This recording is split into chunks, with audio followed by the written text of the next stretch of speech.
Assalamualaikum warahmatullahi wabarakatuh. Selamat sore, salam sejahtera buat kita semua.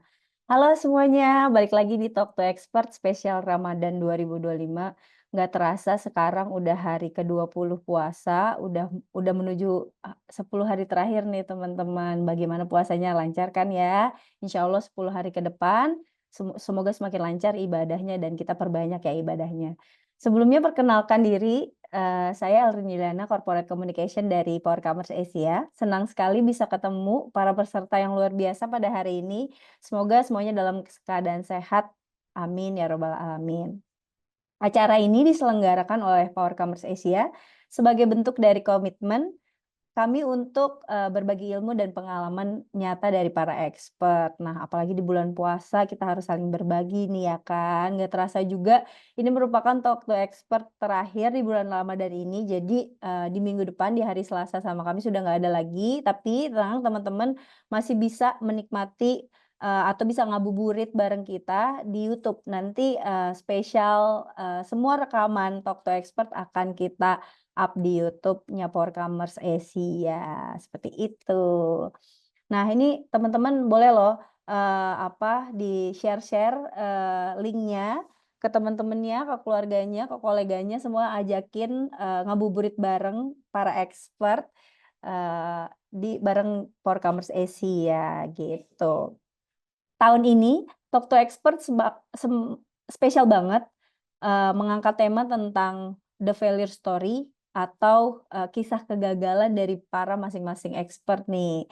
Jadi kemarin udah ada, Mas Saiful, Mas Rizky, terus ada Pak Dudi juga dari profesional, terus abis itu ada Mas Satya, luar biasa cerita-ceritanya. Memang sengaja belum kita angkat di YouTube karena memang biar live ya, biar intimate dan biar dapet sensasinya. Tapi tenang aja di minggu depan kita akan, up semua videonya di YouTube. Jadi bisa sambil nemenin di 10 hari terakhirnya juga.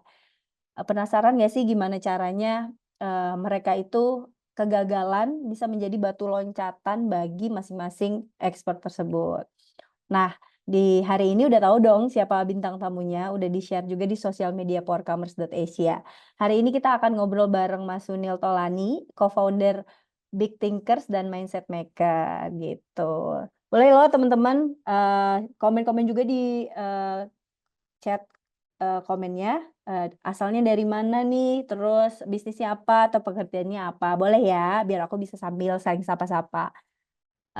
Agar acara berjalan dengan lancar, berikut beberapa hal yang perlu diperhatikan ya teman-teman. Pastikan mic dan kamera dalam kondisi mati dan mute selama diskusi berlangsung.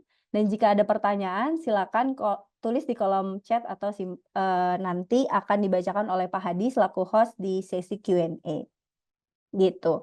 Sebelumnya, sebelum kita ke acara inti, izinin aku untuk, share sedikit tentang profilnya masing-masing nih, profilnya masing-masing speakers gitu. Udah kelihatan ya, teman-teman?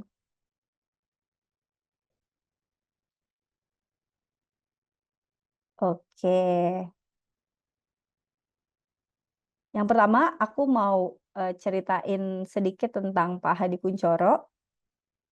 Beliau merupakan CEO Power Commerce, Asia.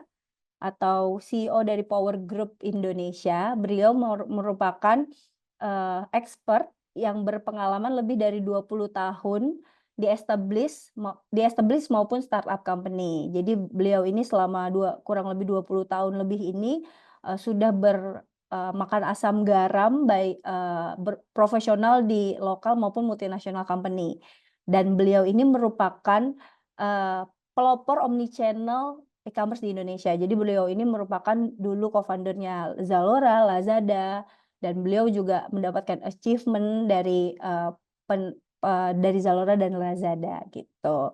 Nah, sejak tahun 2019 Pak Hadi mendirikan Power Commerce Asia. Sebelum di Power Commerce Asia, beliau memiliki beberapa pengalaman, selain Lazada dan Zalora, Pak Hadi juga sempat menjadi CEO A-commerce Indonesia, terus di Rocket Indonesia, di Bearsdorf Indonesia, Ades Waters Indonesia, GNU Logistik Indonesia, dan masih banyak lagi pengalaman Pak Hadi yang nggak ditulisin di sini teman-teman. Nanti mungkin kalau misalnya ditulis semua bisa berhalaman-halaman nantinya. Nah, selain aktif di profesional, Pak Hadi juga aktif di asosiasi, di Supply Chain Indonesia contohnya, di Asosiasi Logistik Indonesia atau ALI, di Atsindo, di IDI, ataupun di IDEA, seperti itu. Tuh, terus kita kepoin dulu yuk Instagram dan LinkedIn-nya Pak Hadi atau sosial medianya Pak Hadi. Jadi kebetulan Pak Hadi ini cukup aktif di sosial media, khususnya di LinkedIn dan di Instagram ya. Kalau YouTube kayaknya masih upcoming, tunggu ya nanti gebrakan dari Pak Hadi. Jadi sebelum ada YouTube-nya, kita kepo-kepoin dulu nih, kira-kira apa sih yang Pak Hadi suka share di LinkedIn dan Instagram-nya. Sengaja nggak aku share apa aja yang Pak Hadi suka post, karena biar teman-teman langsung kepoin aja Instagram-nya di @hadikuncoro, O-nya 2. Nah, ini juga LinkedIn-nya Pak Hadi, di Hadi Spasi Kuncoro. Nah, sekarang waktunya aku ceritain sedikit tentang bintang tamu kita ya, yaitu Mas Sunil Tolani. Beliau merupakan co-founder Big Thinkers atau Mindset Hacker. Selain itu, Mas Sunil juga seorang book author nih, dengan pengalaman lebih dari 20 tahun di entrepreneurship dan intrapreneurship juga.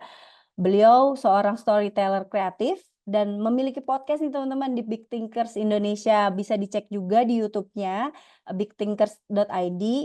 Banyak banget yang beliau share di sana tentunya dengan bintang tamu yang luar biasa. Jadi ini merupakan pengalamannya Mas Sunil saat ini menjadi co-founder Big Thinkers di ID Media Company. Selain itu juga jadi Chief Technology Officer di PT Yellow Integra Datanet dan menjadi inisiator community Satu Aksi juga, luar biasa. Kan nggak mau ketinggalan, kita juga kepoin sosial medianya Mas Sunil, ada di LinkedIn dan di Instagram-nya nih. Di Sunil Tolani untuk di LinkedIn-nya dan Nil Tolani untuk di Instagram-nya. Luar biasa yang beliau share tuh luar biasa banget, teman-teman. Gitu. Jadinya kebetulan alhamdulillah hari ini Mas Sunil udah bergabung sama kita. Assalamualaikum Mas Sunil. Waalaikumsalam. Apa kabar? Baik, Mas. Sehat? Sehat. Iya, luar biasa. Alhamdulillah nih udah bisa join, jadwalnya match hari ini, bisa ngobrol-ngobrol bareng Mas Sunil.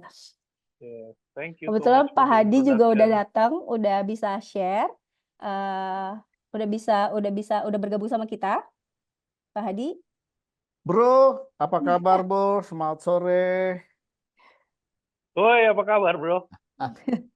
Sehat bos? Sehat. Alhamdulillah, itu yang penting. Lama nggak bersua kita. Betul. So first of all, thank you very much for the time. Thank you for inviting. So jadi sore ini kita thank you Mbak Erlin untuk bukain kita. So we are actually tapping recording and then kita izin nanti akan upload di YouTube-nya kita. So it's totally different. We are not really much podcast. Iya, nggak apa-apa. Nggak harus sama ya kan. So yang kedua kemudian thank you banget. Jadi temanya nggak perlu menyiapkan apa-apa bos. Iya. Ya, Karena temanya jadi curcol ya. curcol, intimate discussion saja Iya. sebagai sahabat. Jadi Iya. kemudian tematiknya lebih kepada the failure story. Why Iya. the failure story is actually banyak orang yang berbicara tentang inspiration, hal yang baik dan sejenisnya is good. Cuman saya mengambil sebuah filosofi bahwa manusia ini tempatnya salah. Nah, Iya. kemudian salah dan gagal itu very expensive. Iya. Ya, secara cost kalau dalam bisnis maupun secara energi, secara time, secara mentality, psikologi dan sejenisnya. Bahkan banyak orang gagal itu sampai trauma dan sejenisnya kan di situ. Betul. Nah, itu yang membuat kemudian kalau bisa ada yang bisa bercerita tentang gagal sehingga ditiru orang lain kemudian belajar dan tidak mengalaminya sendiri, mudah-mudahan Iya. cost-nya kan investasinya tidak mahal. buat mereka. Iya, betul, Gitu. betul. Jadi mengambil angle pola sukses ditiru, pola gagal juga jangan ditiru gagalnya, tapi ditiru kemudian bagaimana menghindarinya kan gitu di situ. Iya, betul. Jadi filosofinya itu, bro. Ketika Luar biasa, Bro. kemudian the Valor Story ini muncul gitu loh. Nah, Luar biasa. ini adanya selalu talk to expert itu memang program kita di Power Commerce itu memang khusus Ramadan. Jadi Mm-mm. saya mengundang teman-teman sahabat-sahabat yang luar biasa ini, yang keren-keren, untuk sambil ngabuburit kita spending the time berbagi dengan teman-teman Iya. yang sebagian persiapan nyari tajil, sebagian war tajil gitu. Kita juga berbagi tentang Mm-mm. apa yang kira-kira kita berikan nilai-nilai inspiration, knowledge Iya. atau pengalaman. So basically itu, bro. Tidak ada Dan yang rocket, pembelajaran ya. Pembelajaran tidak dari ada rocket kegagalan. science. Betul, tidak ada Iya, rocket betul. science. Yap. So anyway, teman-teman semua yang hadir di sini tentu yang melihat ini bahwa saya berteman mengenal Bro Sunil ini, saya manggilnya adalah Bro Sunil. Itu mungkin in the early 2000, sekitar 2011, 2012, 2013 lah. Iya, Ya, betul. kalau boleh dibilang lebih dari 10 tahun saya mengenal Iya, beliau. iya. Ya, Udah lebih dari 1 dekade. lebih dari 1 dekade gitu lah ya. Luar biasa perjalanannya. What I know from him is actually yang sangat apa namanya punya mimpi besar. Tentu tadi sudah disampaikan beliau punya juga apa namanya community besar tentang big thinkers dan sejenisnya. Walaupun sampai hari ini saya belum sempat ya gitu lah. Insya Allah kayaknya bentar lagi minggu depan atau habis Lebaran ya kalau nggak salah kita minggu Minggu depan. depan, Apa? minggu depan. Minggu depan ya Minggu saya depan. punya Iya. jadwal di situ dengan beliau ini di podcastnya beliau.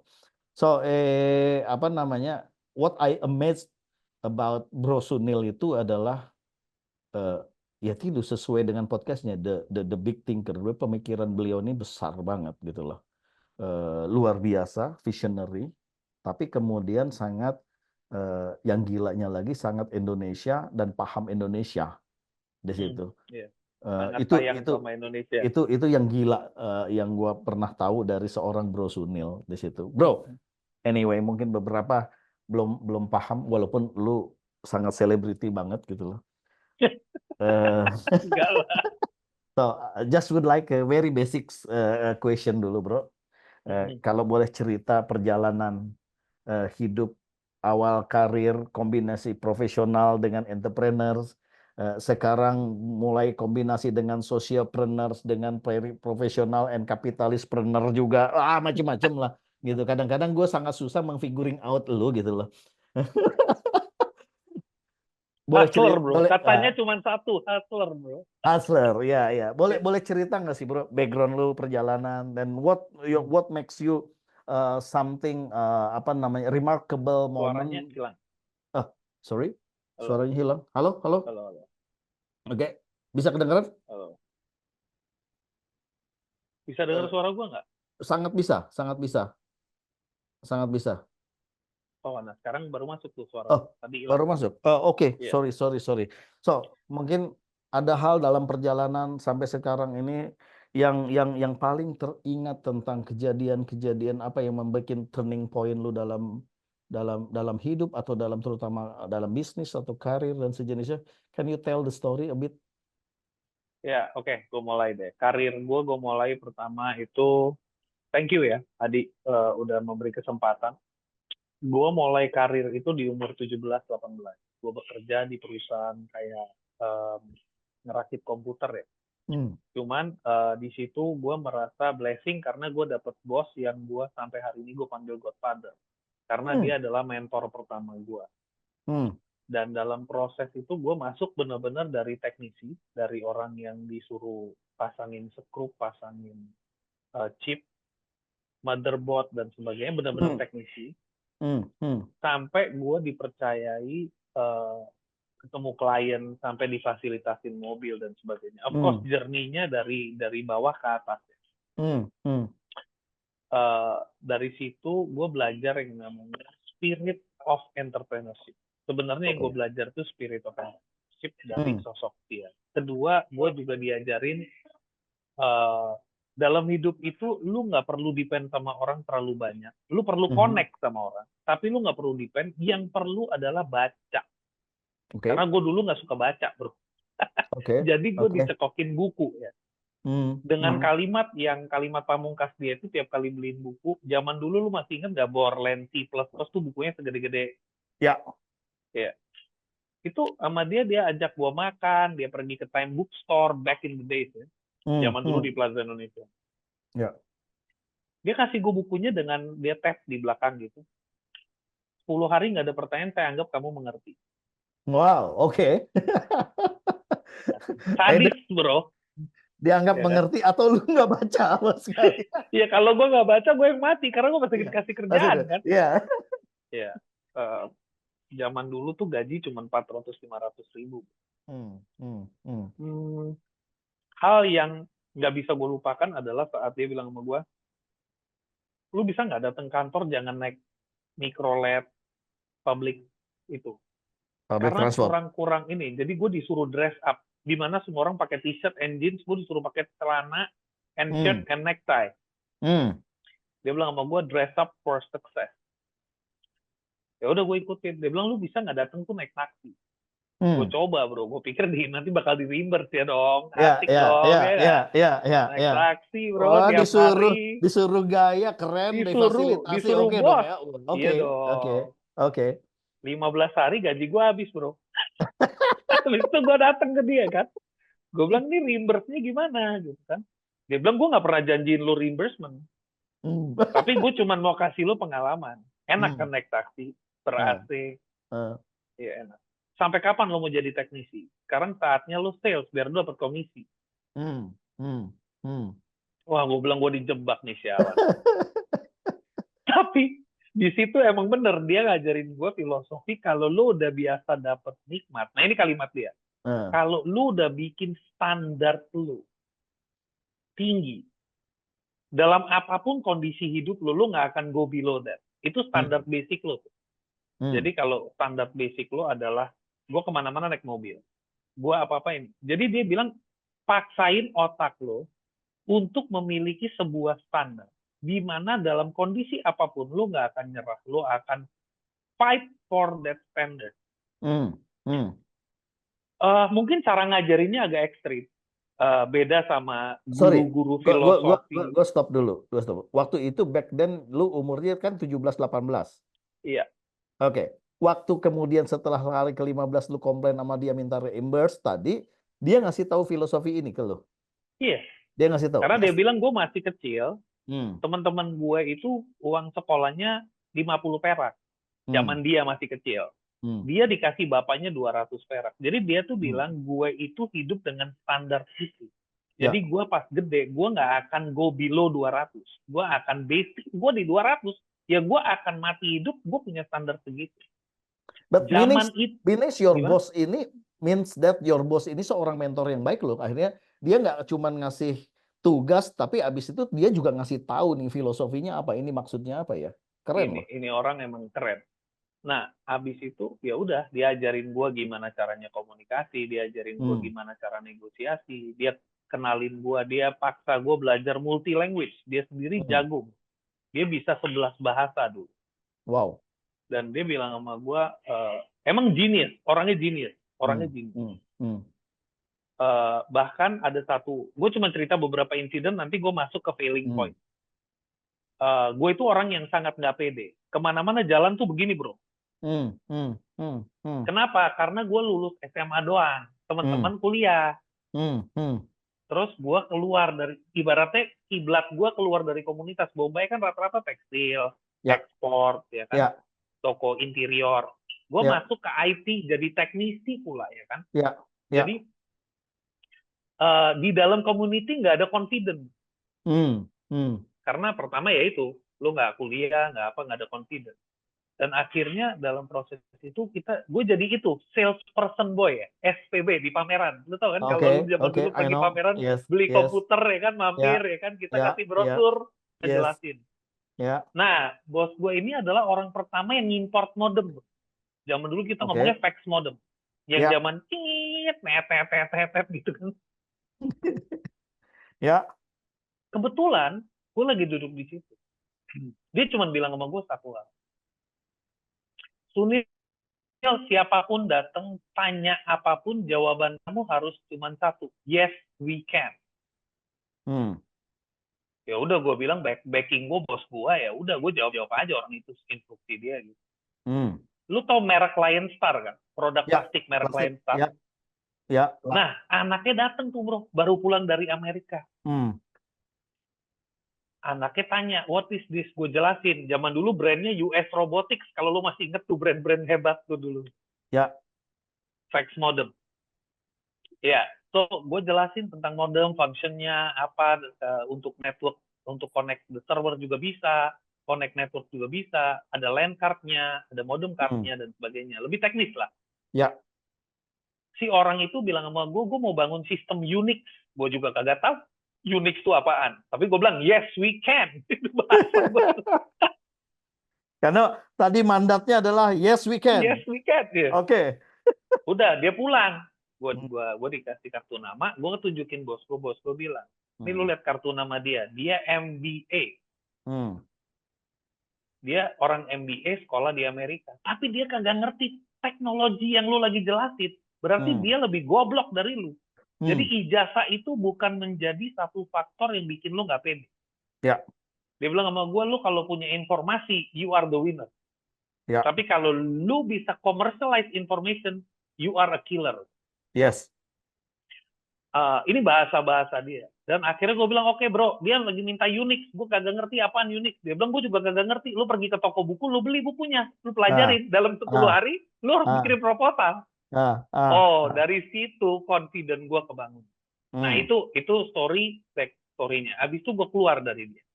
Gue keluar, gue kerja di bank, gue dapat pengalaman, dan sebagainya. Gue mulai usaha sendiri. Nah, pas mulai usaha sendiri, disitulah ujian terkerennya.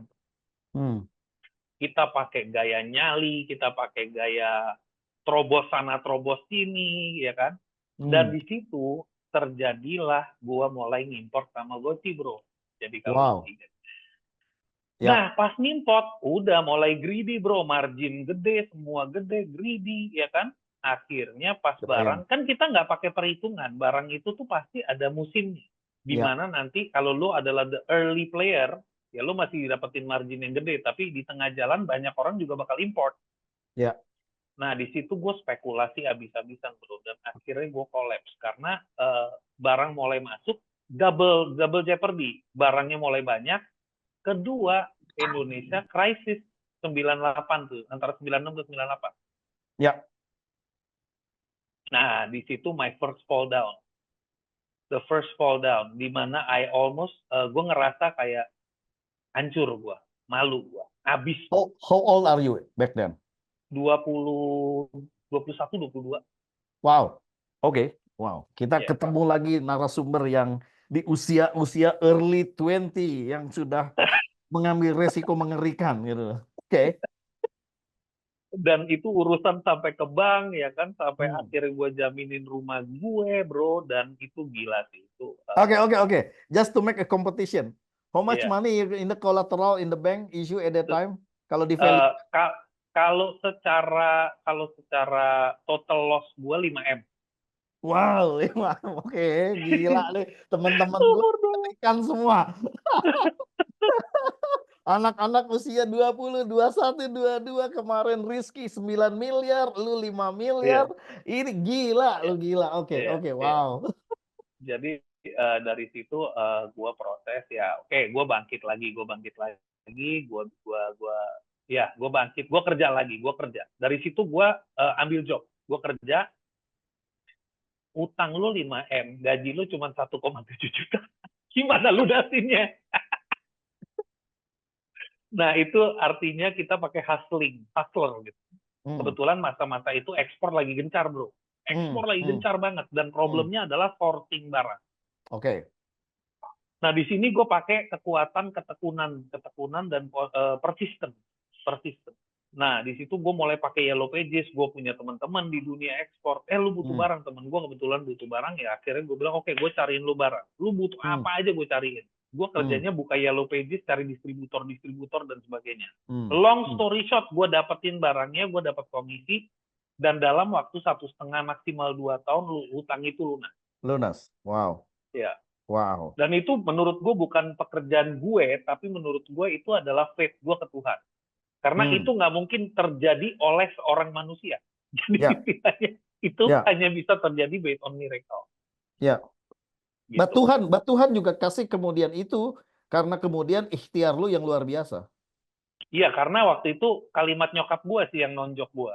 Lu Hmm. hebat ya, hari ini lu udah menseret kita ke pinggir jalan. Definisinya dia itu surat rumah udah nggak di tangan kita lagi nih, udah di bank Hmm. nih.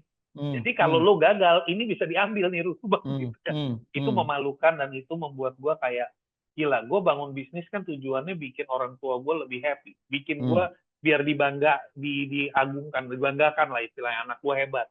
Ini malah gue nyungsep gitu kan. How you handle and communicate to your mom untuk Wah, mengambil gue kepercayaan. sujud, bro. Gue sujud, gue minta maaf, gue nangis. Gue merasa malu, gue merasa gagal, gue merasa I failed in my life. Tapi yang kasih gue waktu itu, apa ya, a spirit of hope is my dad. Jadi saat itu nyokap gue disappointed. Hmm. Nyokap gue tuh dari dulu tuh kalau motivasi gue itu bukan dielus-elus, ditabok-tabok. Oke. Kalau bokap gue itu tipenya, ya udah, it's okay. Oh, kebalik sama gue nih. Kalau gue kebalik tuh. Iya. Jadi gue juga sama sekarang ke anak gue yang gas. Oke.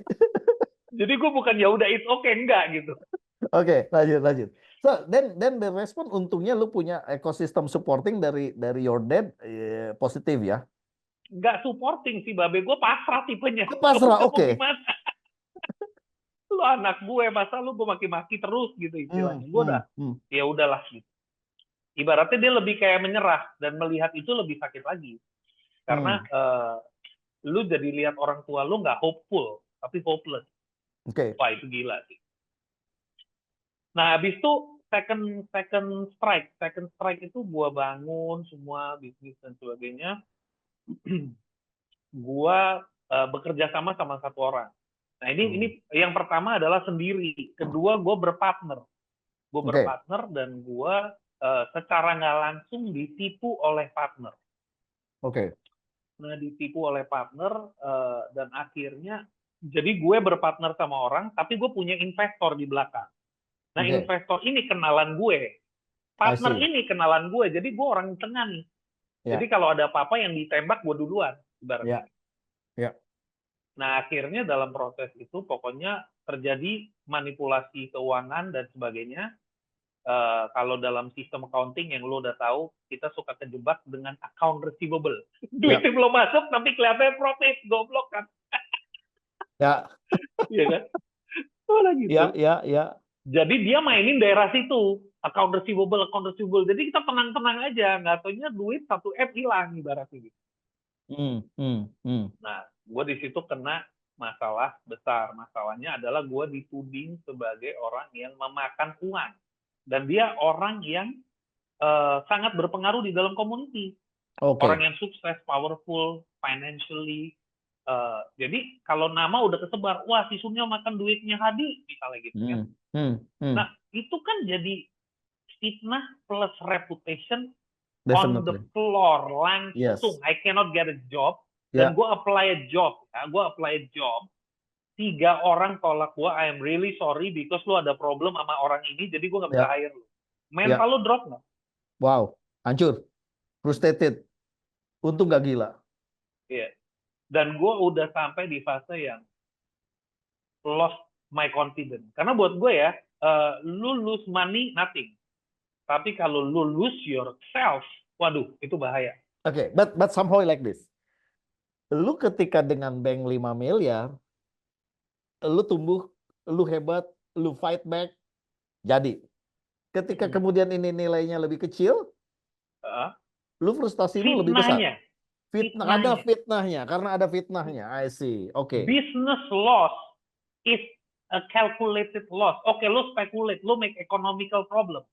Oke, lu bisa fight. Kalau trust, reputation lu di crash. Wah, jangankan 1 miliar, bro, 100 juta kalau reputation lu di crash, lu habis. Definitely. Mata lu nggak bisa lihat ke orang-orang lo. Dan Ya. yang gilanya lagi, kalau kita nggak bersalah dan dibuat bersalah, gimana rasanya? Ya, ya, ya, ya.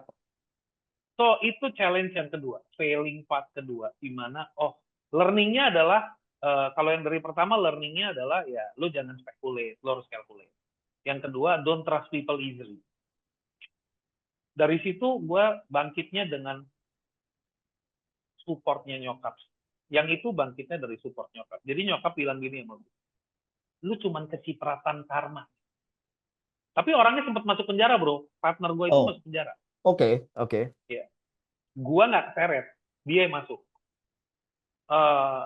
Tapi abis itu nyokap gue ngomong itu lu kecipratan karma. Dia bilang sama gue bersyukur, lu cuman keciprat. Kecipratan. Wah gila, dalam kondisi kayak begitu suruh bersyukur gimana bro? Tapi gue dengerin nyokap gue bilang ya, she is my life mentor. My mom is my life mentor, my father is my life coach. Ya, ya.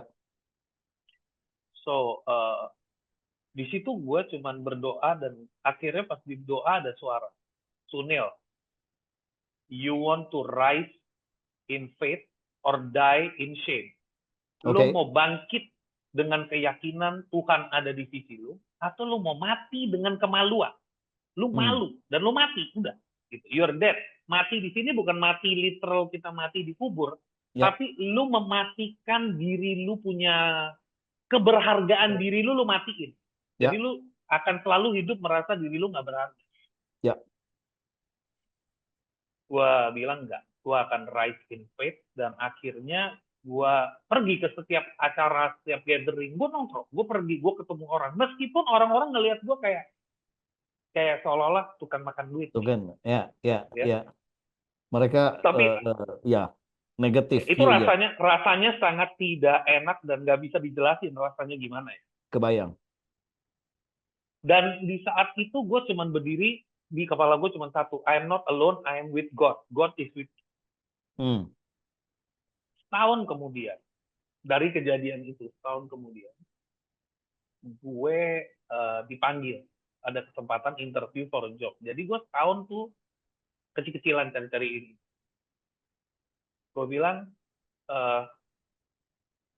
gue dipanggil interview, orangnya bilang gini, gue tahu lo orangnya pinter, gue tahu lo orangnya punya capability, tapi gue denger lo sempet, nah dia tambah-tambahin, nah itu berita kan kalau nyebar tuh tambah-tambahin, Sunil masuk penjara, Sunil Bumbunya lebih banyak. Wih gila, gue denger aja kayak what? Ya. Dia bilang gue denger begini, gue langsung gini, gue tahu lu denger dari siapa, gue tahu ini, tapi daripada lu kebanyakan dengar, mendingan lu telepon orangnya langsung, because orang yang financing itu atau yang big boss-nya itu adalah best friend gue. Dan dia kecewa, mungkin dia kecewa karena gue milih partner, tapi dia mikir gue kong kali kong. Awalnya dia, jadi ini semua jadi miscommunication, tau nggak? Ya. Asumsi semua. Jadi dari sakit hati, berasumsi, dan sebagainya. Gue bilang, udah lu pokoknya telepon aja orangnya. Lu tanya sama orangnya langsung, ini nomor telepon Jakarta, ini nomor telepon Dubai, ini nomor telepon, Singapura sama Amerikanya. Ini gue ada 3 semua, nomornya lu telepon aja. Lu tanya langsung, kalau orangnya bilang, iya, Sunil adalah yang makan duit gue, udah, lu nggak usah kasih gue jawabnya. Udah gue pulang dengan confident, dan gue tuh memang udah jalan dengan confident, dan gue nggak salah. 3 hari kemudian, pagi-pagi, jam 7 pagi, ada telepon di rumah gue, yang biasa gue nggak pernah angkat telepon rumah, pasti handphone doang. Jam 7 pagi, telepon berdering, gue angkat, dan itu adalah temen gue itu, dan dia dari Amerika.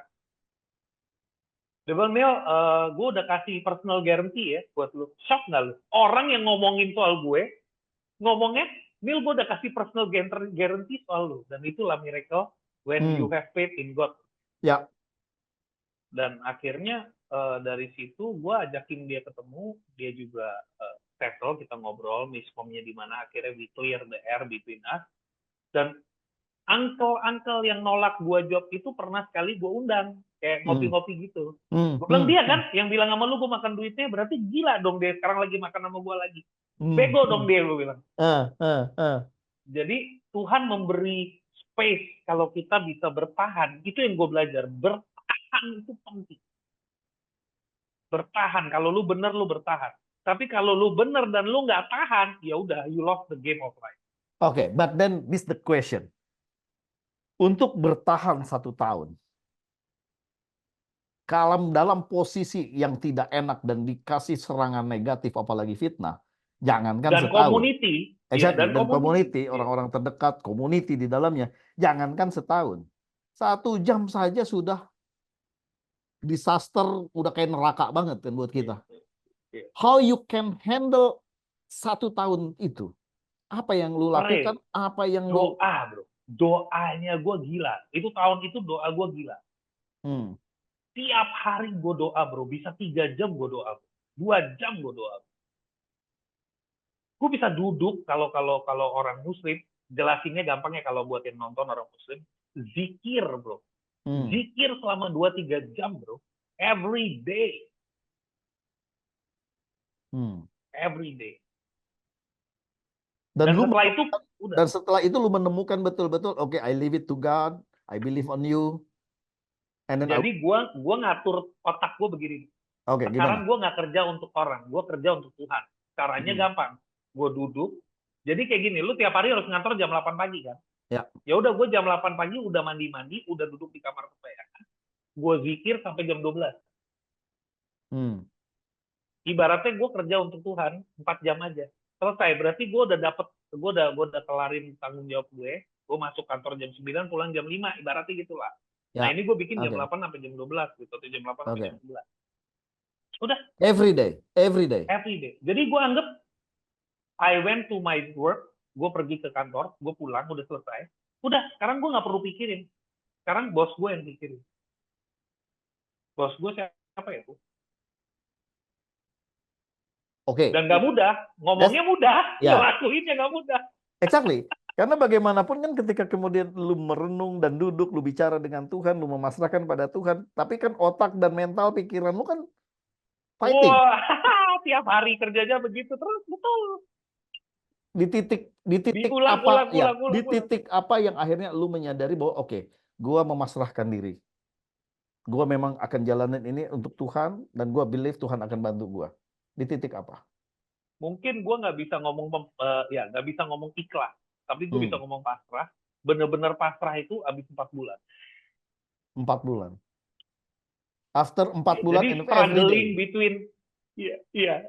Jadi 120 hari pertama itu nggak pasrah sebenarnya.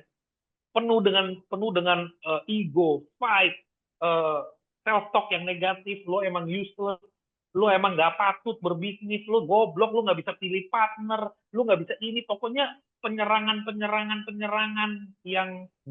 yang personal itu gila banget.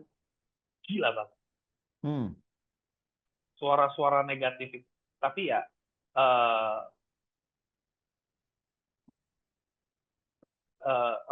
kalau lu bilang, tapi ini lu serius tuh setahun nggak ada kerjaan. Bukan nggak ada kerjaan ya. Tapi kalau orang-orang yang dekat, yang tahu gue siapa, yang tahu gue reputation gue, credibility gue, they give me things to do, and gue juga lagi preparing something. Gue bukan orang yang bakal sit quietly kayak orang bego gitu, enggak. Yes. Cuman nggak punya energi, nggak punya spiritnya mati, nggak ada energi apapun ya udah deh. Bukan Sunil yang sebenarnya. Yes. Sunil yang udah setengah mati, bukan Sunil yang setengah hidup gitu. Oke, along the way 1 tahun tadi, ini juga ada pertanyaan nih dari Ferianas, dia tanya, apakah setiap ketemu orang, then you have to explain it, and you are explaining to them about the situation, atau lu ignoring, atau what you find and then you react to the situation? Karena kan lu pasti akan sebulan pertama begitu, pembelaan diri. Sebulan pertama. Jadi sebulan pertama itu menghindari ketemu banyak orang. Oke. Sebulan pertama. Sebulan kedua mulai masuk ke event-event gitu. Orang mulai nanya, bro, tapi matanya udah kayak mata ngerendahin lu gitu. Mata curiga dan merendahkan. Iya, kayak ini kesempatan gue injek-injek dia nih gitu kan. Tapi gue dengan santai, bro, gue denger lu makan duitnya ya. Iya, kenapa? Duit lu mau gue makan sekalian. Jadi jawaban gue udah lebih ganas. Udah. Terus kalau lu ngomongin begitu, ngapain lu di depan gue? gitu. Udah kayak otak gue udah anyway gue nggak bakal punya teman. Jadi di otak gue lu nggak ada yang bakal anggap. Lu udah hancur, nama lu udah hancur. Jadi kayak gitu. Cuman pulang rumah sedih. Jadi tapi gue paksain kan rise in faith. Keputusan gue adalah rise in faith. Itu keputusan. Oke, after 120 hari apa yang berubah dari reaksi lu? Udah lebih nggak pusing, udah kayak sepenuhnya udah bukan urusan gue.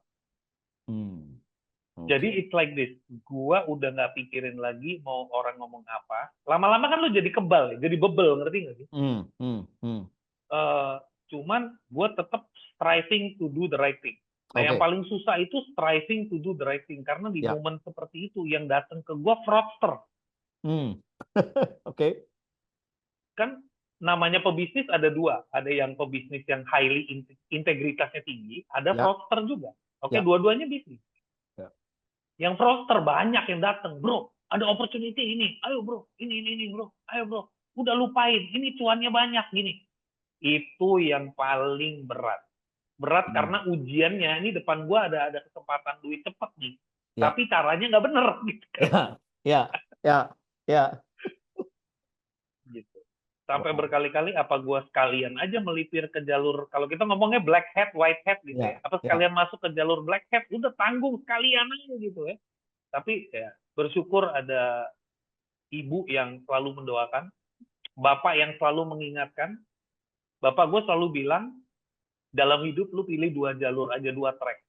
Bahasa dia tuh railway, kereta tuh railway, atau jailway, jail. Jadi apapun nanti ujungnya di jail. God damn. Railway and jailway. Ya, oke. Gue bilang, gila nih keren. Dia bilang, lu jangan di tengah-tengah. Lu jangan di tengah-tengah, dia bilang gitu.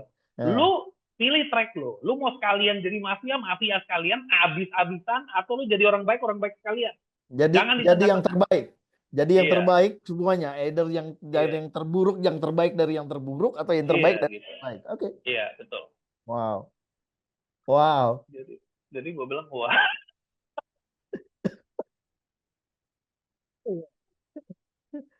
Lu gila ya. Tapi artinya gini, bro. Boleh nggak gue simpulkan bahwa kemudian pentingnya peran ekosistem. Artinya ketika kita menghadapi sebuah permasalahan, bahwa support ekosistem kita terdekat. Lu kebetulan adalah kemudian beruntungnya ada ibu, your mom, your dad, ya gitu loh. Apakah kemudian ketika banyak orang yang tipikal ketika lagi gagal, malah malu, tidak mau bercerita kepada support system dan sebagainya, apakah kemudian menjadi mandatori kemudian menurut lu ya, ketika kita lagi punya problem apa dan sejenisnya, kita daripada pendam sendiri, kita harus bicara kepada support system dan kemudian kita berdiskusi dengan mereka, dan is it keyword sukses juga? Ya, sebenarnya gini bro, buat seorang anak laki-laki, lo laki kan, lo tahu kan kalau laki itu egonya gila. Jadi kalau ada masalah dia bakal pendem, dia nggak bakal cerita.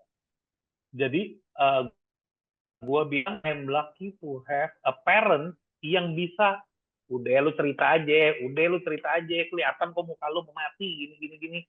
Ada apaan sih gitu. Ya. Jadi buat seorang laki untuk ngomong itu pertama berat dan susah, ya. Tapi gue dididik dari cara itu. Udah lu ngomong aja.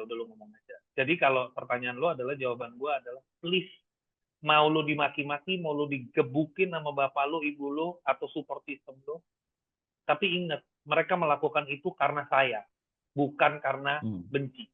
Jadi itu adalah reaksi shock doang. Tapi lu harus melewati itu. Lu nggak bisa dong kalau lu udah salah atau lu ketiban masalah dan itu sampai mereka benar-benar tahu ini salah lu atau bukan. Tapi yang gue percaya satu, even lu salah, orang tua lu akan berusaha support system lu yang original, yang real, akan selalu membantu lu dalam kondisi apapun. Gitu. Nggak harus orang tua, bisa jadi saudara, bisa jadi istri, support system. Support.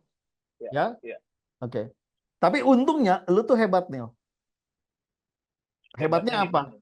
Yang pertama gagalnya, lu ngegadein rumah orang tua lu. Jadi mau nggak mau, akhirnya lu harus lapor sama orang tua lu kan gitu loh. Oh, sebenarnya itu bukan proses gadein. Oh gitu. Itu out of kejujuran. Gue dikasih fasilitas dari bank tanpa jaminan. Wow. Wow, oke. Interesting.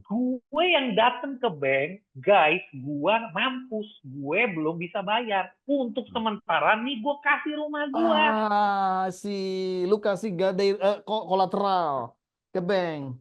Yes, di Wow. situ mereka lihat ini orang sebenarnya nggak ada jaminan. Kalau dia mau kabur, kita nggak bisa ngapa-ngapain. Ya, ya. Tapi dia datang dengan integrity. Dan itu integrity lu dan itulah disupport oleh orang tua lu ya. Iya, pertama mereka nggak setuju. Maksudnya mereka juga shock kan. Awalnya Ya, shock. ya pasti, Tapi pasti. tapi pas gue ceritain dan sebagainya, mereka melihat bahwa ya ini keputusan yang berat, keputusan yang nggak enak, Ya, tapi ini keputusan yang benar. Gitu. ya. Ya, but I think that's the point. Artinya betul-betul ketika kita punya problem bagi kita yang sudah berkeluarga atau kita anak yang punya orang tua bahwa keputusan untuk bercerita secara jujur dan sejenisnya itu menjadi sesuatu kunci yang sangat baik juga ya, sangat strategik dan kritikal juga ya untuk menyelesaikan masalah Betul, ya. betul, betul. Oke. Menghadapi masalah itu perlu dihadapi, bukan diselesaikan. Dihadapi dulu. Kadang-kadang nggak perlu ngapa-ngapain juga selesai sendiri. Correct. Betul, betul. Wow. Wow, oke. Journey-nya itu gila. Lu kegagalan kedua lu kalau boleh dibilang gagal itu stages-nya di usia tadi. Yang pertama di 22, yang 21, kedua di 22, 27. 27 27. rentang ya. 27, 5 tahun. 28. Iya. Masih di bawah 30 tahun. Iya. Dan lu masih single tapi anyway ya pada saat itu. Belum Oh, berkeluarga. itu masih single, masih single. Masih single. Oke. Iya. What is the next journey after that? Hmm, Kalau muda dan singlenya mengerikan gitu, biasanya senior dewasanya lebih prudent, lebih ini. kalau yang ketiga itu yang waktu gue bikin startup Ida. Ya. Gue bikin startup Ida. Actually, it was doing okay. It was doing okay. 1 tahun pertama kita bisa lock in revenue sampai 12M. Maksudnya first year for a startup yang ibaratnya modalnya less than 2M udah bisa lock in revenue 12M was something yang istilahnya bisa diacungkan jempol gitu. Cuman pada saat itu, nah ini kejadiannya kebalik. Ini kejadiannya gua waktu itu bangun digital agency, terus gue bangun startup, tapi gue ada salahnya. Salahnya kali ini di gue, ini salah.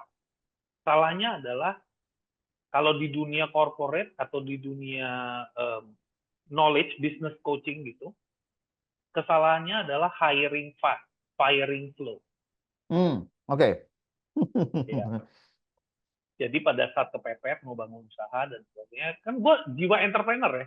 Pokoknya bangun gitu. Sebenarnya banyak bisnis gue yang sukses, tapi gue nggak cerita karena suksesnya pendek. Istilahnya trending. Jadi hidup, tapi memang mati cepat, tapi memang udah dapet cuan. Ya. Tapi gue sampai di satu fase saking banyak pengalaman. Pertanyaannya waktu itu satu. Teman-teman dulu manggilnya gini, Sunil mah tiap 2 tahun ganti bidang. Jadi gue gini, gue harus fokus, ya kan? Tapi gue mulai mempertanyakan diri, gue harus fokus di mana ya? Karena gue jadi bingung kan, batu bara pernah. Pokoknya gini deh, batu bara itu kan di bawah tanah ya, batu bara. Ya. Sampai aircraft spare part, nah udah dari bawah sampai ke atas. Sampai ke langit ya. Semua. Ya udah gue lakuin semua nih. Sekarang lu mau milih dong, lu mau pilih apa ya gitu kan? Ya. Hobi atau kesukaan gue 3. Ketemu orang, bantu orang, secara kreatif. I see. Ya. Oke.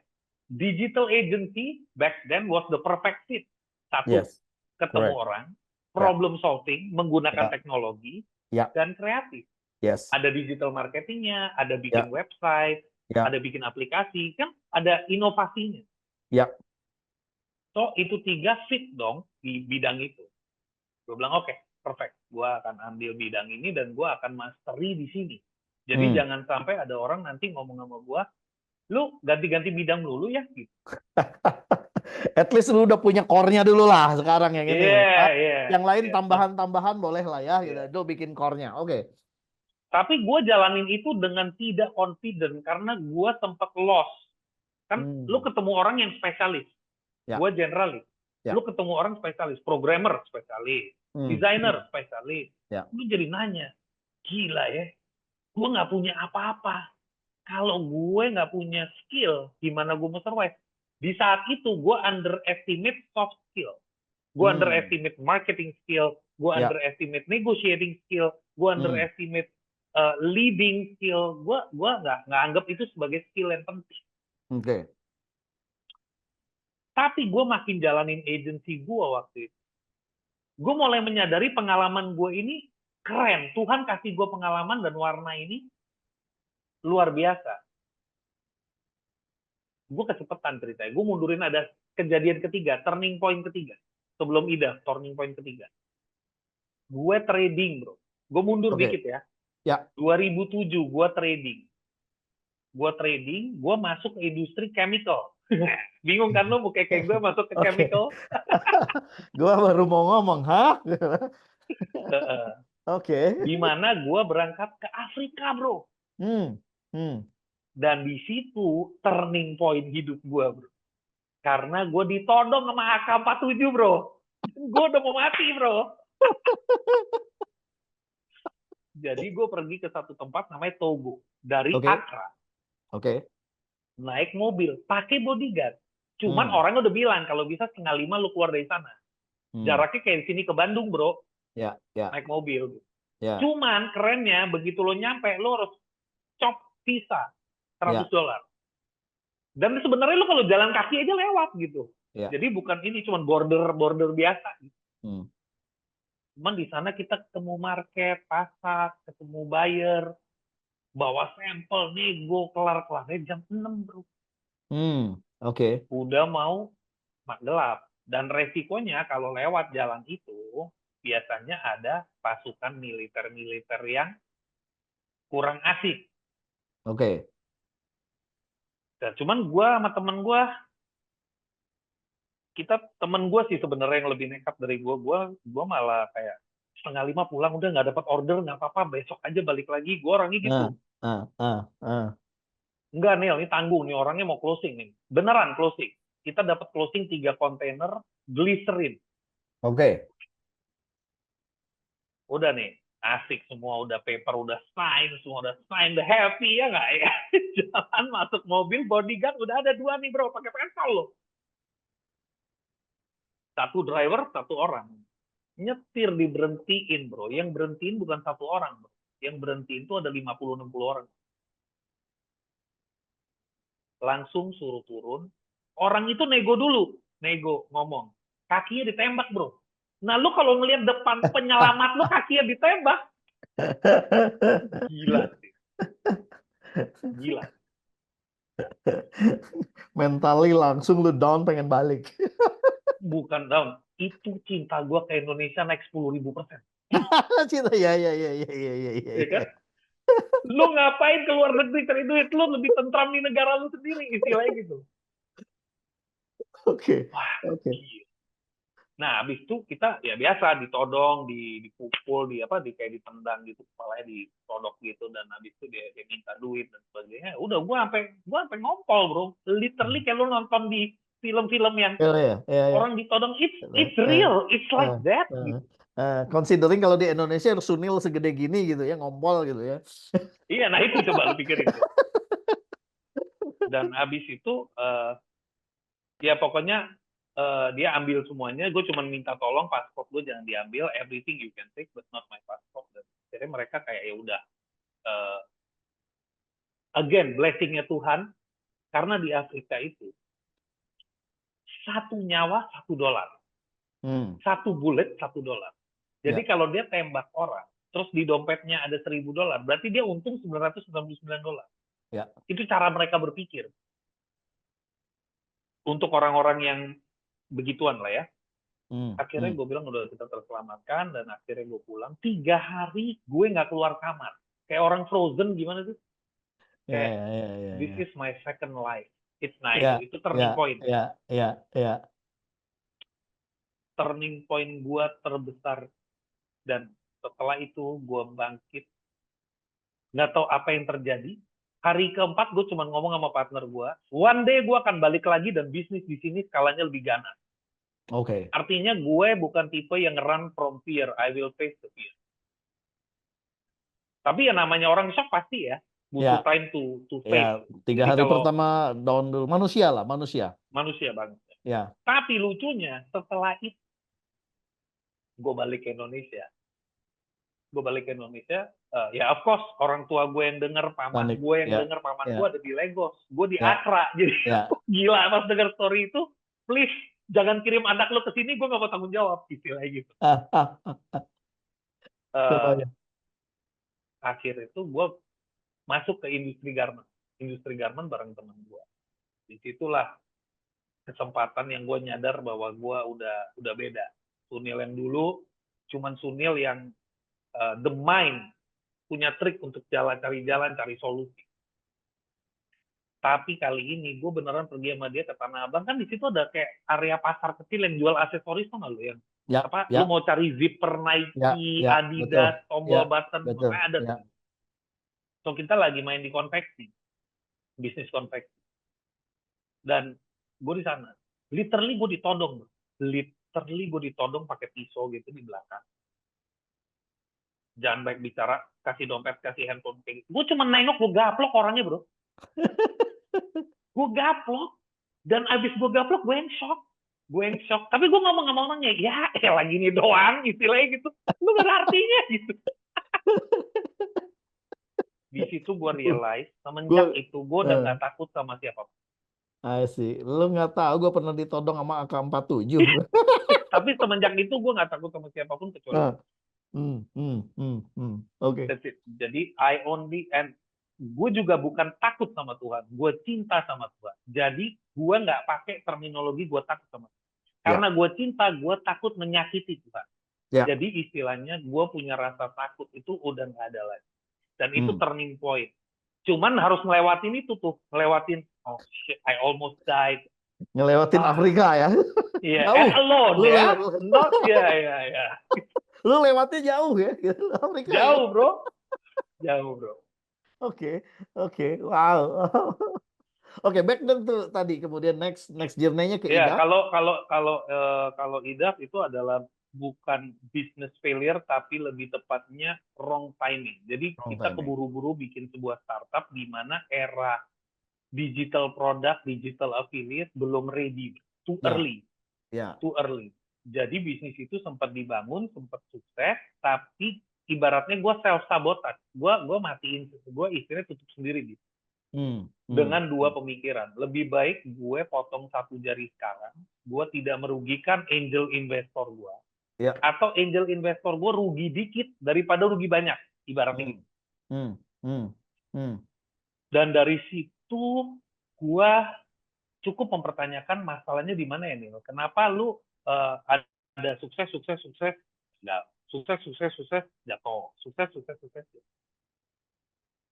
Di situ akhirnya gue menyadari bahwa kalau kita driven by opportunity only, kita nggak akan punya long lasting life dalam perjalanan bisnis. Makanya gue stop mencari keluar, gue memberikan diri gue untuk inward, mencari ke dalam. Disitulah gue belajar tentang mastery, tentang hipnoterapi, NLP, neuroscience. Gue belajar tentang gimana otak kita bekerja, gimana emosi kita bekerja, gimana kita mengambil sebuah keputusan. Dan dari situ, gue merasa termerdekakan dan lahirlah mindset merdeka sebagai flagship gue. Dimana gue saat itu merasa akhirnya gue termerdekakan dari belenggu-belenggu yang gue ciptain sendiri. The book that I wrote, that you read, the book yang gue ogah ribet, ya itu dari situ. Oke, but before that, of course, ketika lu menutup kemudian memutuskan deciding untuk discontinue IDAF pada saat itu, dan you mengembalikan kepada para angel investor dan para investor dan sejenisnya.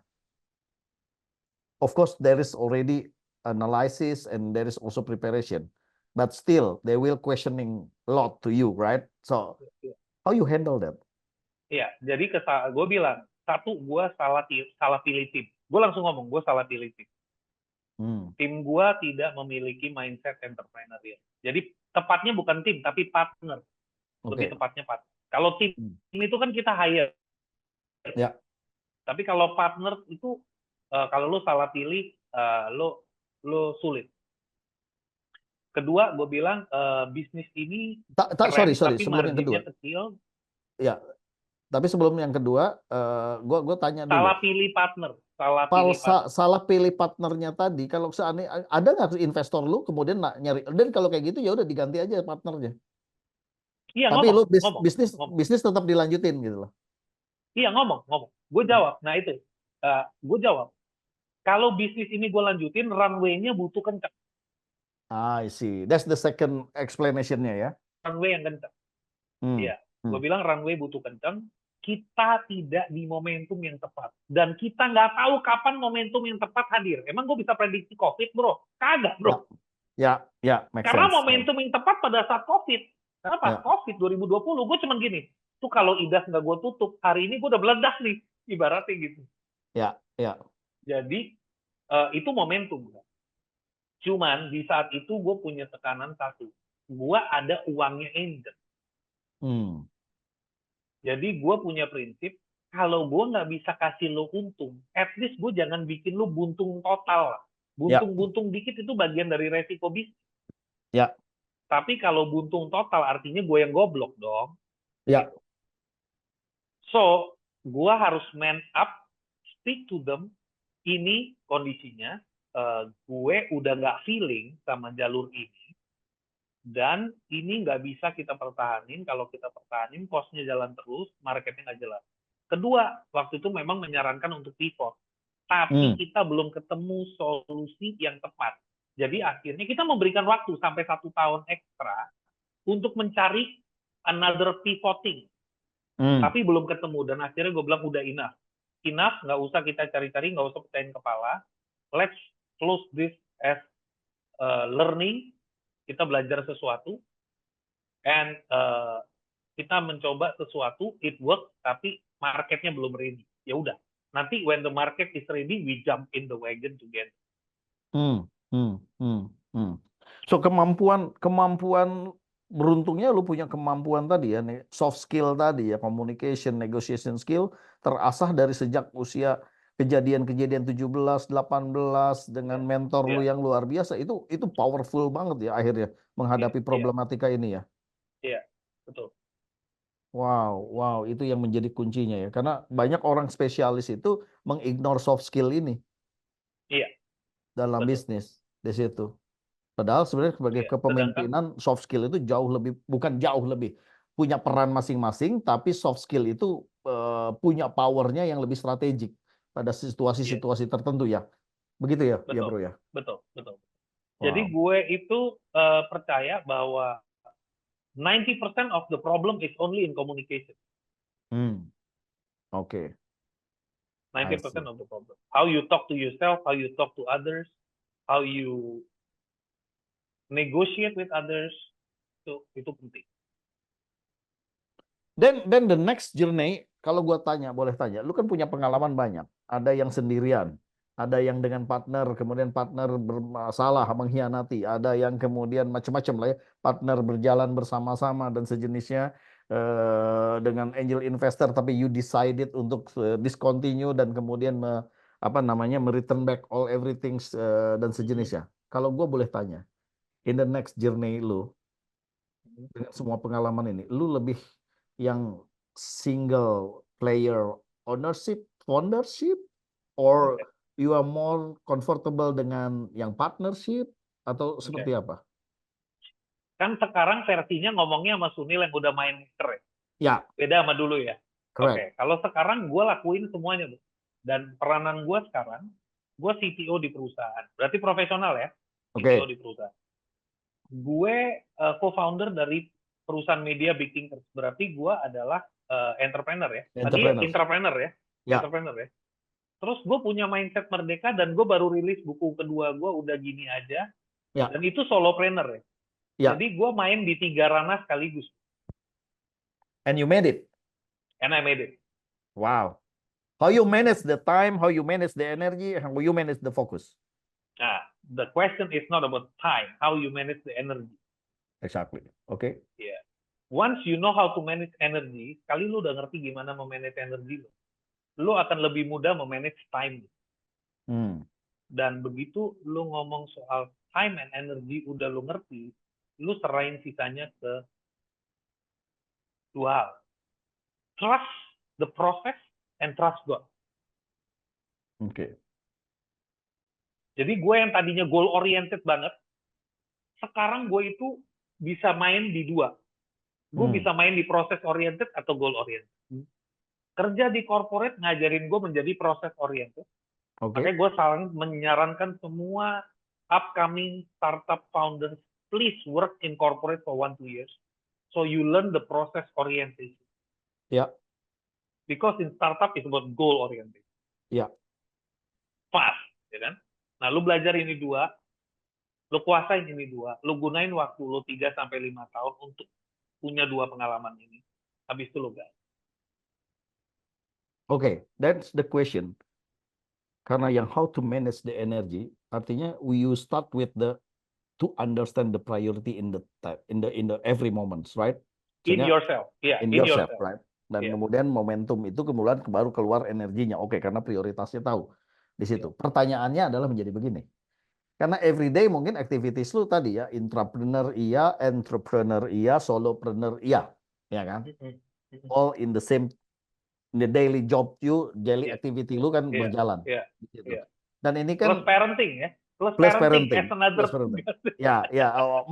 No. Artinya ketika ini kan punya background dan punya condition, situation dan juga kemudian objektif yang berbeda-beda setiap harinya dalam task atau dalam goalnya di situ.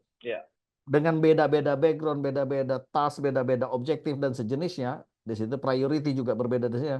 Bagaimana berpindah-pindah situation tadi, lu kayak punya tombol matiin, nyalainnya, bagaimana tidak mengganggu dan tidak crash. How you manage that? Oke. Sebelum gue manage itu, gue prepare foundationnya dulu. Gue kerja di perusahaan ini sudah 5 tahun. Jadi dari 2019 akhir sampai 2023 itu gue udah establish a solid team. Sebagai CTO, gue punya tim yang solid. 2023 akhir gue mulai buka bisnis media. Di situ gue butuh waktu 1 sampai 1,5 tahun untuk bangun tim lagi. Dalam proses itu, gue udah bangun tim lagi, dan begitu gue jalanin solopreneur kan urusannya gue sendirian. Nah, gue ternyata punya kesenangan tersendiri, bro. Nulis itu yang tadinya gue nggak suka baca, sekarang jadi penulis. Itu gila kan? Nggak suka baca, jadi penulis. Dan sekarang nulis menjadi terapi buat gue. Gue tuh demen nulis artikel, demen nulis-nulis aja. Dan itu bagian dari rilisnya gue bisa ngerilis. So artinya masing dari tadi intrapreneur, profesional, entrepreneur, and also solopreneur itu sebenarnya punya fungsional berbeda-beda ya buat lu ya. Iya. Manfaatnya apa, kemudian benefitnya, and then priority-nya. Sehingga sebenarnya nggak konflik. Mereka bahkan mengkomplement each other ya. Komplement. Jadi kalau di CTO kita ngomongin tentang teknologi, innovation, solution buat internal perusahaan. Big thinkers, gue ketemu orang-orang hebat, gue dapet ilmu lagi. Ya, lu ngisi. Gue ngisi. Gue jadi pendengar. I tidak jadi pembicara, I jadi pendengar. Solopreneur, I read a lot. I write a lot. Karena memang betul, seorang penulis untuk menulis satu artikel itu butuh paling tidak 5-10 artikel untuk dibaca yang masuk dulu. Right, so definitely, wow, komplimen dan tidak bertabrakan.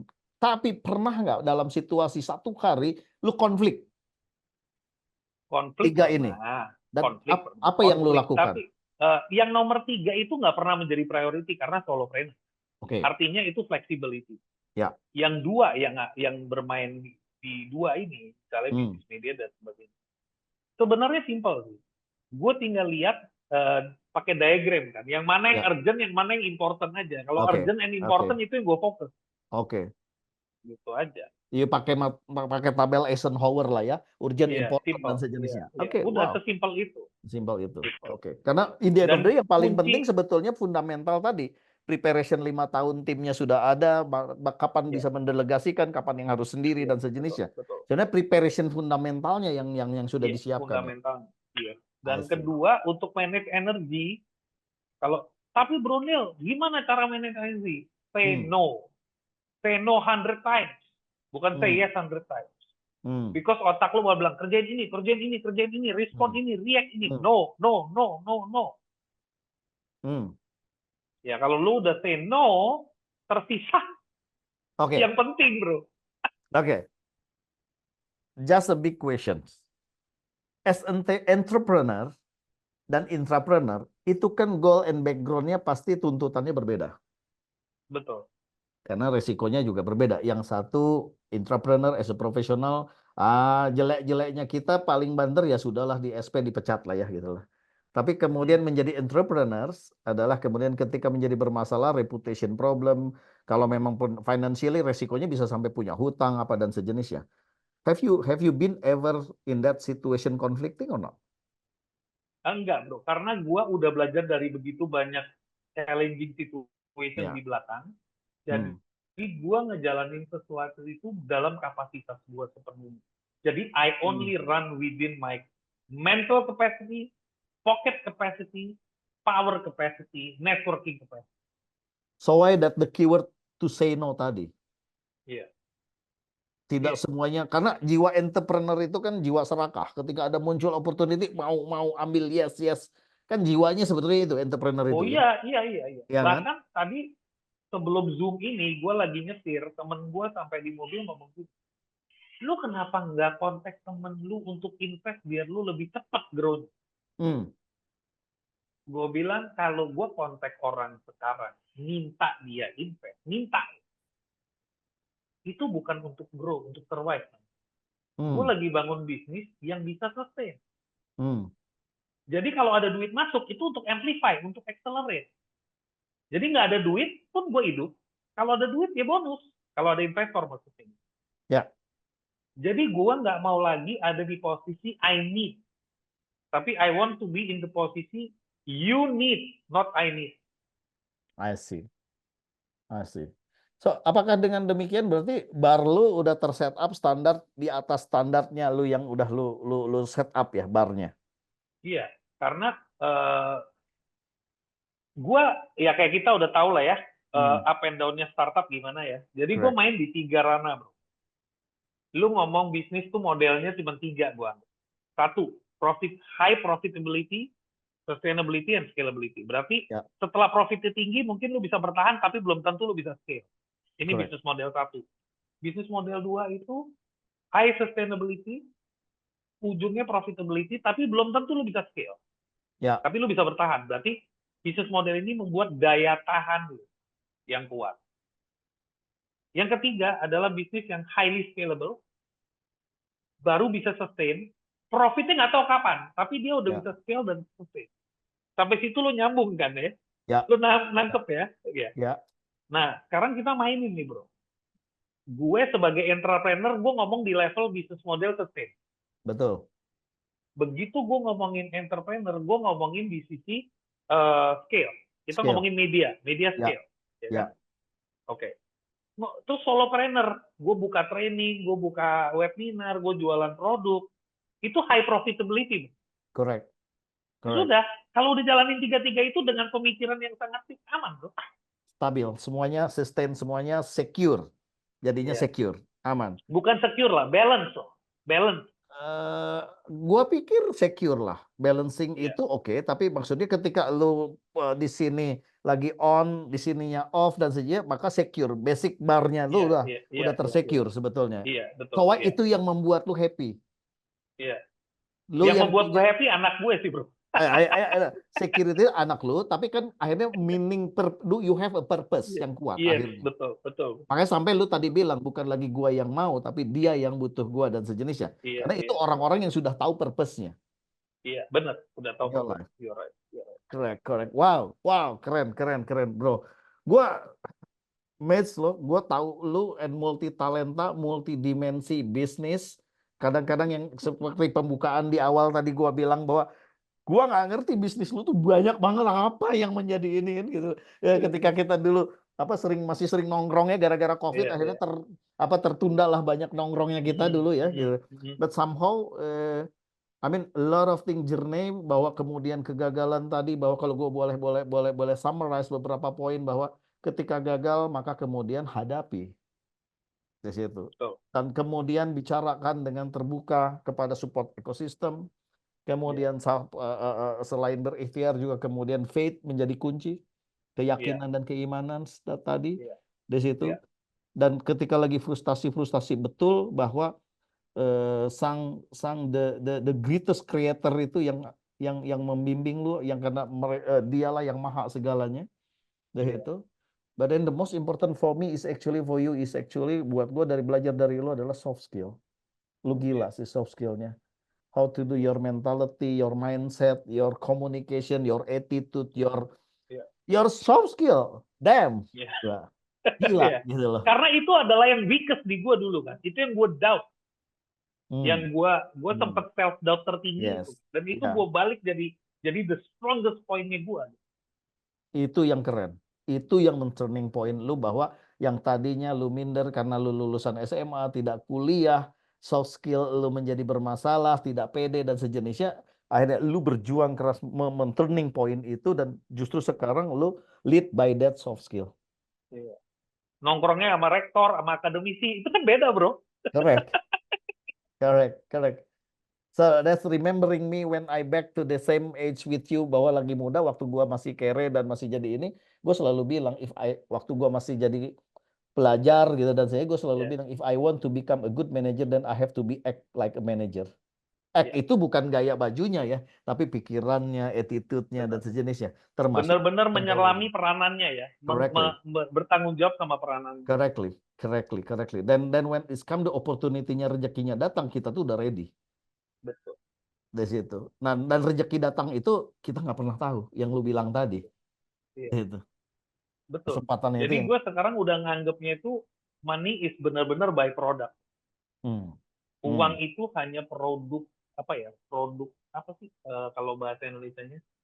Uang itu penting, tapi uang itu adalah bukan hasil akhir. Hasil akhirnya itu bahagia. Hasil akhirnya itu tenang. Ya. Jadi uang itu membuat kebahagiaan bisa lebih bagus, ketenangan lebih terjamin, benar kan? Dan uang adalah produk or the tools? Uang is tools. Ya. Uang is tools. Oke. Jadi itu yang biggest shift. Dulu tuh mau cari uang sebagai the final destination, sekarang cari uang nggak susah loh. Yang susah itu become bersyukur. Yang susah itu become happy. Yang susah itu facing challenges, ngadepin challenges. Yang susah itu be yourself, authentically. Wah, itu gila. Wow. Yes. Orang bisa otentik itu karena sudah punya value, bro. Iya dan enggak. Kalau gue percayanya orang bisa otentik kalau dia udah tahu, dia udah deket sama creator. Karena dia udah nggak punya apa-apa lagi. Oke, yang bagian itu ya. I'm totally agree with you. Ya. Oke. Karena lu udah kayak semua ini di otak gue simple, bro. Ada masalah, gue gini. Ini pasti rekayasa Tuhan untuk mendidik gue. Ada hoki, ini pasti rekayasa Tuhan untuk ngejebak gue. Jadi gue nggak excited di kiri kanan, bro. Dapat duit mendadak banyak, belum jebakan nih, hati-hati. Kalau gue dalam satu kata syukur itu terbagi menjadi dua. Ada rasa bersyukur, apanya syukur nikmat. Jadi kalau Tuhan kasih kenikmatan langsung, maka syukurnya syukur nikmat. Tapi ketika Tuhan belum kasih apa yang kita mau, maka itu namanya syukur hikmah. Hikmah itu pembelajaran. Artinya apa? Nanti pasti akan ketemu tuh hikmahnya. Nanti Tuhan ini sebetulnya lagi ngaji pembelajaran apa sih sama gue. Tapi tetap syukurnya yang harus diinin kalau gue. More or less mungkin seperti itu kali ya. Setuju banget. Ya, setuju banget. So beautiful is Islam ya. So Ya. beautiful. So beautiful. Bro, damn, nggak kerasa udah 1 jam. Sesuai janji gue 1 jam karena teman-teman abis 1 jam harus segera. Ini kebetulan hari ini lagi live-nya Indonesia lawan Australia, sama Yes. yang sebagian yang lain harus segera ngejar Tajil War. Jadi Yes. sedih banget, tapi someday gue akan bilang sama Erlin, Lin, specifically akan ada tema yang lain. Mungkin kita harus belajar tentang Big Thinker atau buku lu yang baru tentang begini aja. Udah gini aja. Udah gini aja di situ. Ini yang harus kita bedah dan harus kita bagikan. Dan gue akan minta izin sama lu. Gue punya komunitas sekolah CEO, sekolah COO. More than 20,000 people entrepreneurs boss di sana. So this is all the learning. Of course, I would like minta izin to share to them. Yeah. Kita pembicaraan kita ini dan tentunya of course gua kesempatan berikutnya gua akan pengen belajar tentang buku lu, tentang Big Thinker lu. Oh iya, nanti kan tanggal 25 lu dateng, bro. Oh iya, Nanti kita pasti gas. itu. Yoi. Nanti kita gas. Cuman bedanya kan terbalik. Kalau sekarang gue jadi host, gue dapat banyak ilmu dari lo, kan Iya, gitu. iya. So why I have to pulling back myself karena udah jadi narasumber udah banyak gitu. Gue lebih pengen banyak mendengar dan belajar. Makanya gue jadi host. Enaknya gue dan punya tim kan kayak gitu. Gue suruh gue yang mau jadi host kan gitu loh. Iya, benar. Dan enak loh, mendengarkan itu juga skill loh. Yes. Melatih loh. Yes. And then the most difficult job in the world as a leader adalah listening skill. Iya. Itu. Bro, before I close and thankful, any closings from your side, bro? Iya. Hidup itu indah, yang ribet elunya. Udah gini aja. Hidup itu indah, yang ribet tuh elunya. Udah gini aja. Wah, sesuai dengan bukunya. Gue udah baca bukunya sebagian, cuman belum selesai gitu. Tapi gila, you make everything so simple in the principle, tapi dapat prinsipnya. In your book. Gila sih. Thank you. Gila banget. Thank you so much. Bro Sunil, thank you very much for the time. Thank you for having me. And then I'm really, really appreciated having your valuable sharing. And of course, I do believe your sharing also will be valuable to the others. Thank you so much. Thank you, bro. Thank you so much. Thank you. And we'll be very soon. Kita next week ketemu lagi. Yes. Looking forward. Sure. Thank you, brothers. Assalamualaikum. Thank you so much. Assalamualaikum juga. Waalaikumsalam. Mbak Erlin, saya kembalikan ke Mbak Erlin. Terima kasih, Mbak Erlin. Ya, terima kasih Mas Sunil, Pak Hadi. Luar biasa banget, seru banget cerita hari ini dari Mas Sunil sampai udah pernah di tahap setengah nyawa ngejalanin hidupnya tapi bangkit dan bangkit lagi, luar biasa pengalamannya. Jadi pas turning point momennya bisa sustain dan seterusnya akan bisa bermanfaat bagi orang sampai ke depannya. Amin. Erlin, tapi Erlin. satu poin dari 6 kita narasumber pembicara kita dari sejak awal sampai sekarang, Mas Sunil, Bro Sunil terakhir ini lu lihat umurnya mereka semua 20, 22, 17 udah gila semua. Iya. Itu yang mengerikan buat gua. Gitu. Habiskan masa gagalmu, habiskan masa belajarmu ketika masih muda. Betul, setuju sekali. Gitu. 6 pembicara kita ngeri semua. Gila, yang satu 5 miliar. Umur 22, yang satu 8 miliar, yang satu sekian miliar. Gila. Ya, Erlin, thank you banget untuk hosting acara ini, Erlin. Ya, sama-sama Pak Hadi, Mas Sunil, semuanya. Terima kasih juga nih kepada peserta yang udah bergabung, udah milih nonton live ini dibandingkan nonton live-nya Indonesia Australia, luar biasa. Pokoknya semoga apa yang bisa kita pelajari hari ini bisa menjadi inspirasi dan manfaat bagi kita semua. Nggak terasa ini udah di sesi akhir Talk to Expert spesial Ramadan di tahun 2025, tapi tenang aja minggu depan masih bisa tetap ngulang nonton videonya di YouTube powercommerce.asia, nanti akan di-share di sosial media kami. Jika ada yang kurang berkenan, saya dan Pak Hadi dan seluruh peserta mohon maaf. Wabillahi taufik wal hidayah. Wassalamualaikum warahmatullahi wabarakatuh.